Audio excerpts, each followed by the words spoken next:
Kondisyon ng katawan. Secret sa tamang pagkain habang conditioning. Mga boss, alam ba ninyo na maraming mga alaga natin ang hindi na ilalabas ang tunay na lakas sa exam dahil lang sa maling pagkain habang conditioning? Maraming nagkakamali na pare-pareho lang ang pagkain mula umpisa hanggang araw ng exam. Pero ang totoo, ang mga veteranong handler ay ina-adjust ang pagkain depende sa stage ng conditioning. May tamang mixture ng pagkain sa early stage, may ibang timpla kapag palapit na ang exam, at sa last 3 days ginagawa ang tinatawag na carbo loading para magkaroon ng dagdag na energy ang manok. Bukod sa pagkain, mahalaga rin ang tamang supplements na hinahalo sa feed para makatulong sa stamina, resistensya, muscle recovery, at mabilis na panunaw. Pero tandaan mga boss, dapat nakabase din ito sa timbang ng manok, bilis ng panunaw, kondisyon ng katawan. Halimbawa, ang manok na 1.8 kilograms hanggang 2 kilograms ay may ibang dami ng pagkain kumpara sa mas maliit o mas mabigat. Kaya sa content na ito, pag-uusapan natin ang tamang mixture ng pagkain, grams ng pagkain, at supplements hanggang sa carbo loading sa huling 3 araw. Early stage conditioning. 21 to 14 days before exam. Layunin sa stage na ito ay palakasin ang katawan at stamina. Feed mixture. 40% cracked corn, 30% wheat o grains mix, 20% pellets or conditioner feed, at 10% munggo o greens. Supplements na hinahalo sa feed. B-complex powder para sa energy at metabolism. B-pollen konti lang para sa stamina at immunity. Electrolytes powder kaunting halo para sa hydration.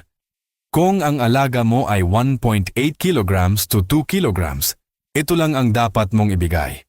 Morning, 40 to 45 grams. Afternoon, 35 to 40 grams.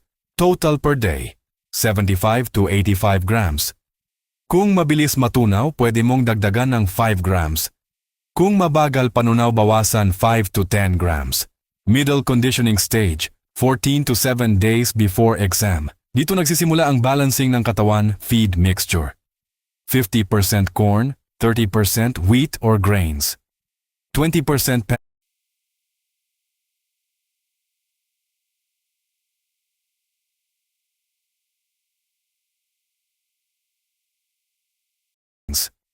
20% pellets. Supplements. B-complex, konti lang. B-pollen, small amount. Amino acids supplement, optional. Layunin nito na mapanatili ang lakas habang hindi bumibigat ang katawan. Morning, 35 to 40 grams. Afternoon, 30 to 35 grams. Total, 65 to 75 grams. Near exam stage. 7 to 4 days before exam. Sa stage na ito, mas magaan na ang pagkain. Feed mixture.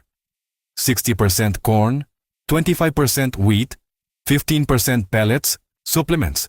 Sa stage na ito, binabawasan na ang supplements. Pwede na lang konting B-complex, konting B-pollen. Layunin ay magaan ang katawan at mabilis ang galaw. Morning, 30 to 35 grams. Afternoon, 25 to 30 grams. Total, 55 to 65 grams. Last 3 days, carbo loading stage. Ito ang stage kung saan nag-iipon ng energy ang alaga para sa final exam.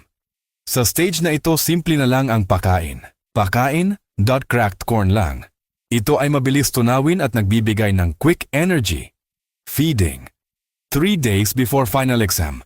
45 to 50 grams cracked corn. 2 days before final exam. 40 to 45 grams cracked corn. 1 day before final exam.